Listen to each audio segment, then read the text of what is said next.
जगत गुरु महादेव का शिष्य होने के लिए मूलभूत आवश्यकता या योग्यता क्या है जो सभी मनुष्यों को शिष्य बनने की योग्य बनाती है? साहब ने शिष्यानुभूति में लिखा है कि शिव का शिष्य होने के लिए बस आपका मन चाहिए।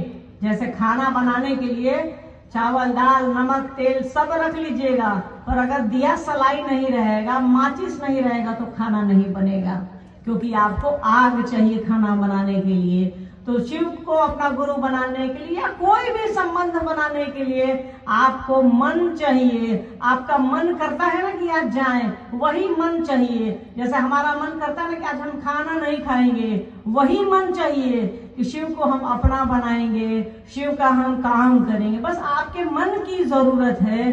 आप अपने मन को एक दिशा में ले चलिए, धीरे धीरे चलते चलते आपको आदत हो जाएगी। शिव के शिष्यता के जनक कौन है, साहब श्री या महादेव? शिव की शिष्यता के जनक कौन है, साहब श्री और महादेव? शिव की शिष्यता साहब श्री ने धरती पर उतारी है। शिव की शिष्यता साहब श्री और दीदी माँ ने धरती पर उतारी है। आपको प्यास लगी है, कोई पानी ला करके दे दिया है। पानी उस परमात्मा ने बनाया है, पर लाने वाले का भी उतना ही महत्व है जितना पानी का महत्व है। आप प्यासे रह जाएंगे कुआं के पास अगर बाल्टी नहीं होगी तो।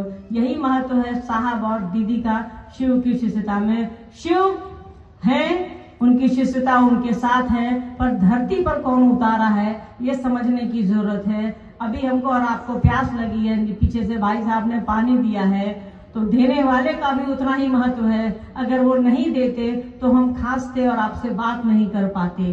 तो चीजें दोनों एक साथ चलती हैं। शिव की शिष्यता स्वमेव है, ऐसे ही है, इस धूप की तरह, इस बारिश की तरह, इस बादल की तरह। उसको धरती पर लाया कौन है ये ध्यान देने की जरूरत है। अध्यात्म क्या है? कौन सवाल कर रहे हैं? बहुत सारा सवाल कर रहे हैं।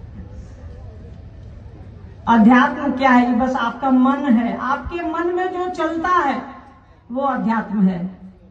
आपके मन में कुछ अच्छा चल रहा है तो वो अध्यात्म है। आपके मन में कुछ अच्छा चल रहा है वो हमारा आपका धर्म है। आपके मन में किसी के लिए अच्छा ख्याल आ रहा है वो अध्यात्म है, वही धर्म है। आपके मन में किसी के लिए बुरे ख्याल आ रहे हैं, भाई वो खराब है, वो फलाना है, वो चिलाना है, वो गरीब है, वो अमीर है, वो दूसरी जाति का है, ये अध्यात्म नहीं है, ये धर्म नहीं है। तो हमारे आपके मन में जो अच्छा ख्याल आता है, जो इंसानियत से संबंधित ख्याल आते हैं, वही अध्यात्म है। अध्यात्म को मन का विज्ञान कहते हैं। मन में जो चलता है, तो जो अच्छे भाव हमारे आपके मन में आते हैं, वही अध्यात्म है। क्या करें? शिव की शिष्यता में एक पेड़ है तो अनेक कैसे होगा?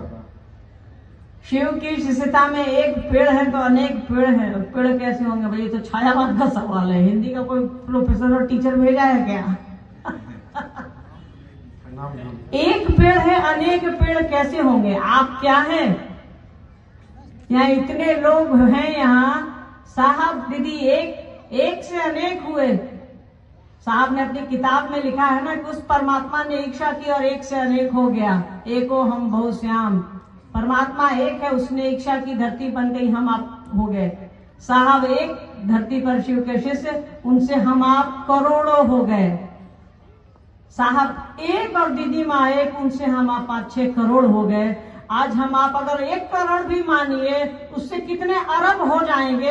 जरा कोशिश तो करिए बढ़िया से। एक पेड़ क्या, हजारों पेड़ एक शिव से लगा सकता है, उसकी कोई गिनती नहीं है।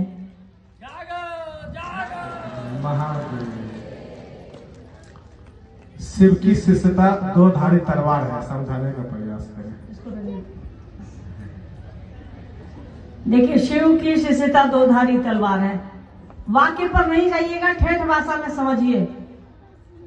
साहब ने 2 तरीकों से इसको समझाया है। शिव की शिष्यता, शिव की चर्चा जब हम आप करते हैं तो हमारा आपका शिव की चर्चा, अपनी चर्चा नहीं, शिव की चर्चा जब हम आप करते हैं, साहब दीदी माँ की बात जब हम आप करते हैं, तो हमारा और आपका कर्मफल अच्छा होता है।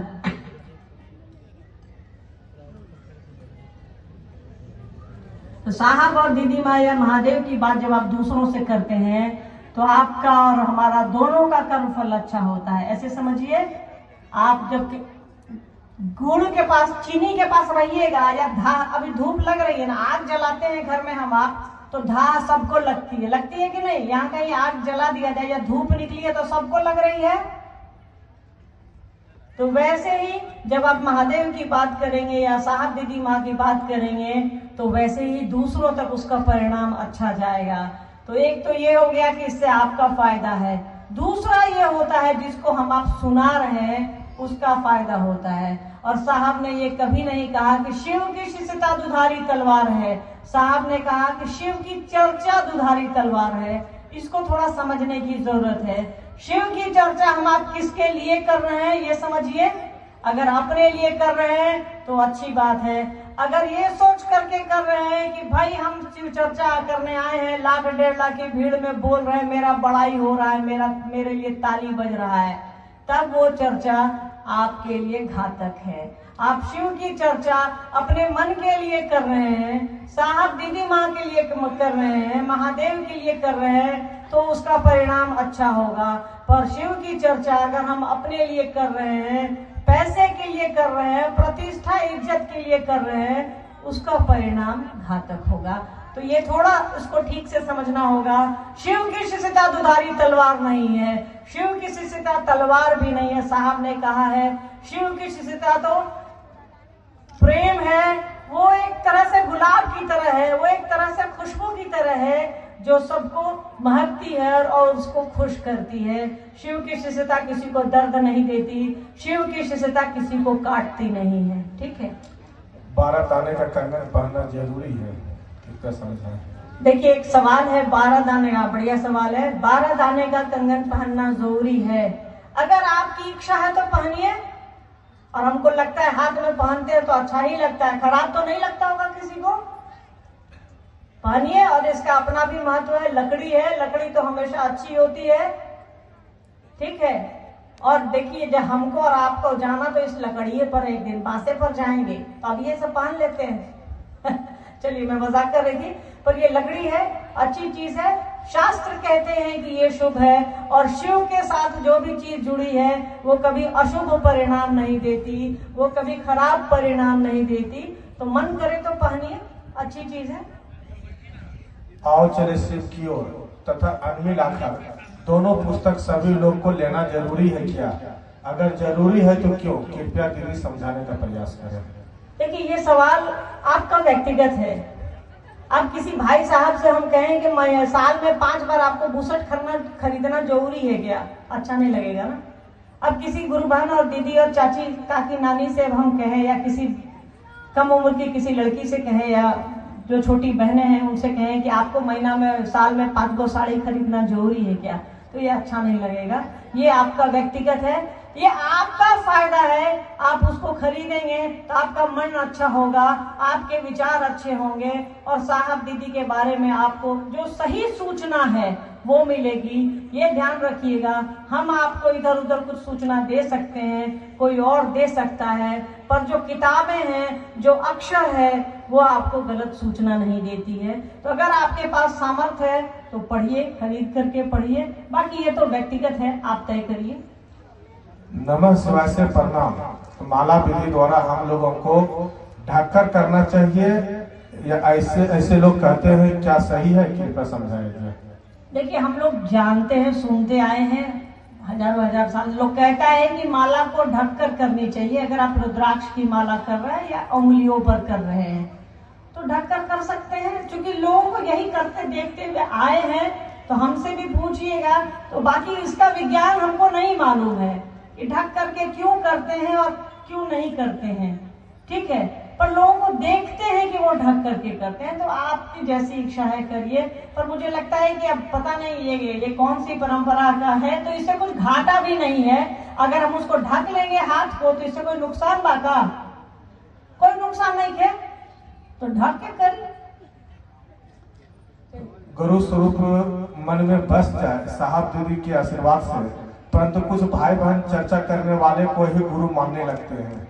सभी भाई बहन को सही रास्ता दिखाने की दया करें। देखिए, अब आपको ये तय करना है ना कि आपको क्या करना है, क्या नहीं करना है, ये आपको तय करना है। लाखों चर्चाएं साहब की यूट्यूब पर पड़ी हैं।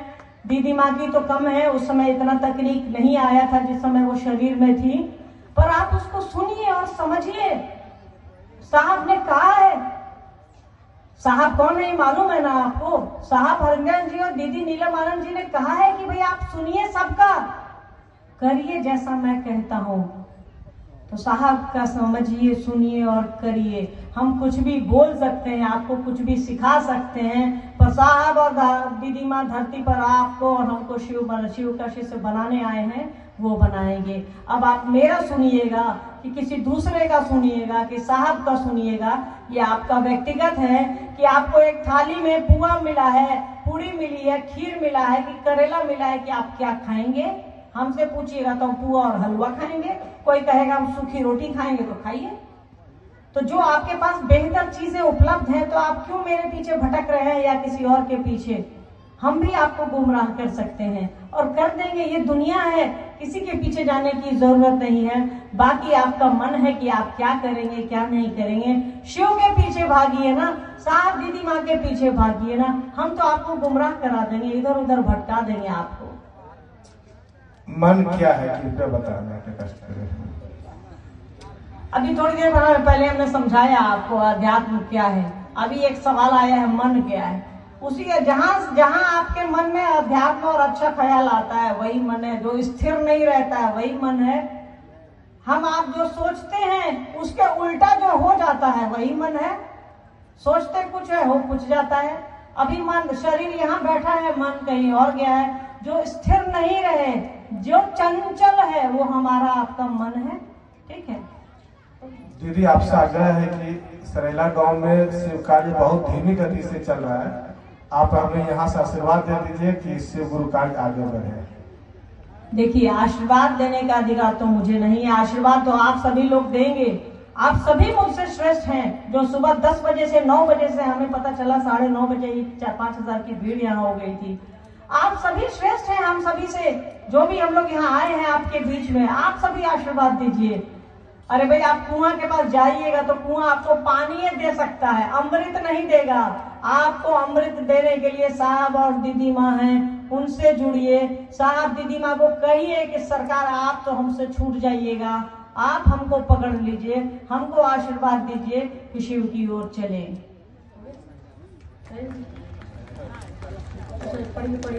दो ही पढ़िएगा। शिव गुरु की चर्चा में नारियल चुंदरी चढ़ता है या नहीं? पूजा, प्रसाद, भजन, आरती करना जरूरी है क्या?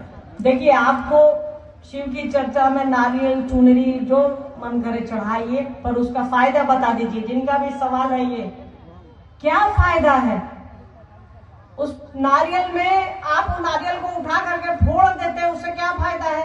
पूरा नारियल का पेड़ ऐसे ही छूट पड़ा है। अरे भाई, उसको पी लीजिए, खा लीजिए, खुद से अपने बच्चों को खिला लीजिए, अपने बच्चों को उसका पानी पिला लीजिए। हमको चढ़ाने या उस ईश्वर या उस परमात्मा को चढ़ाने से आपका तो 10 रुपए जियान हो रहा है, या किसी आदमी पर चढ़ाने से। अगर आपको शिव ने नहीं कहा है मुझको तुम चढ़ावा दो, उस परमात्मा को आप चढ़ावा दे करके क्या करेंगे? जिसने सब कुछ बनाया है, वो नारियल भी तो उस शिव का बनाया हुआ है, वो बेलपत्र भी तो उस शिव का बनाया हुआ है। जो अपने माथे पर गंगा रखे हुए, उसको 2 लोटा जल डाल करके हम लोग खुश हो जाते हैं, वो हमारे और आपके प्रेम से खुश होता है, वो हमारे और आपके भाव से खुश होता है। उसको हम लोग चुंदरी नारियल चढ़ा के क्या है ले जियान कर रहे हैं, चुंदरी को भी और नारियल को भी। पर आपका मन है तो आप करिए, इससे हम आपको रोकेंगे नहीं। पर सोच लीजिए कि क्या फायदा है। हम लोग इंसान हैं, वो भी आज के दौर के इंसान हैं, कलयुग के इंसान हैं। फालतू में कोई काम नहीं करेंगे, जहाँ फायदा हो। ये जगत का फायदा नहीं सोचिए, जहां आपको ऊपर का फायदा हो, जहां आपको ईश्वर की ओर जाने में फायदा हो, वो काम करिए। नारियल और चुंदरी हमको और आपको शिव की ओर नहीं ले जाएगी। हमको और आपको शिव की ओर साहब और दीदी माँ ले जाएंगे। हमको और आपको शिव की ओर वो 3 सूत्र ले जाएगा, उनकी सोच ले जाएगी। तो उनको पकड़िए, शिव को पकड़िए। शिव जब जगत गुरु है तो अन्य धर्मों को, लोगों को शिव से कैसे जोड़े? शब्द में ही उत्तर है आपका। शिव जब जगत गुरु हैं, गुरु किसी धर्म का नहीं होता, गुरु किसी जाति का नहीं होता, गुरु ना लंबा होता है ना छोटा होता है, गुरु ना मोटा होता है ना पतला होता है। गुरु गुरु होता है जो हमको और ज्ञान, आपको ज्ञान देता है। जो बुद्धि है, जो ज्ञान है, मोटा पतला होता है क्या? नहीं होता है। तो गुरु जो है वो ना ऊपर है ना नीचे है, ना दाएं है ना बाएं है, ना वो हिंदू है ना मुसलमान है ना ईसाई है ना सिख है। गुरु गुरु है जो हमको और आपको ज्ञान देता है, हमको और आपको उस ओर चलने की के लिए बताता है, जो मार्ग ईश्वर की ओर जाता है, जो मार्ग अच्छाई की ओर जाता है, जो मार्ग हमको और आपको इंसान बनाता है। गुरु वो होता है। शिव से बड़ा कोई गुरु नहीं है। वो परमात्मा गुरु है जिसने हमको और आपको बनाया है, वही हमारा आपका गुरु है। ये ध्यान रखिएगा।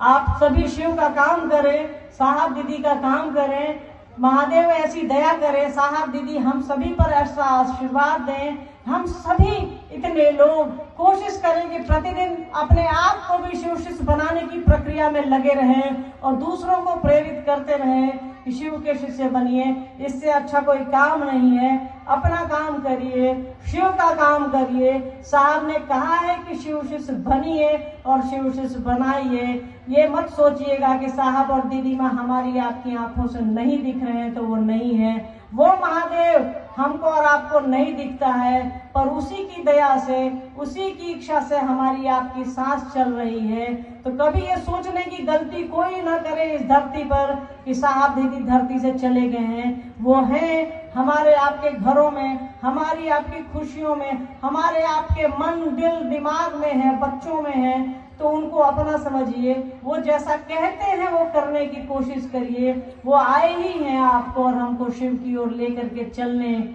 वो कह रहे हैं आओ चले शिव की ओर, तो अपने मन को ऐसा बनाइए कि हम आप शिव की ओर चल सके और साहब दीदी हमको और आपको ले जा सके। क्योंकि हमारी और आपकी सीमा है कि हम आप कितना काम कर सकते हैं, कितना नहीं कर सकते हैं। तो उनके भरोसे पर रखिए। साहब कहते हैं भोले के भरोसे रखो अपने आप को, तो साहब दीदी के भरोसे रखिए। किसी इंसान का भरोसा मत रखिए और साहब दीदी को इंसान समझने की भी भूल मत करिए।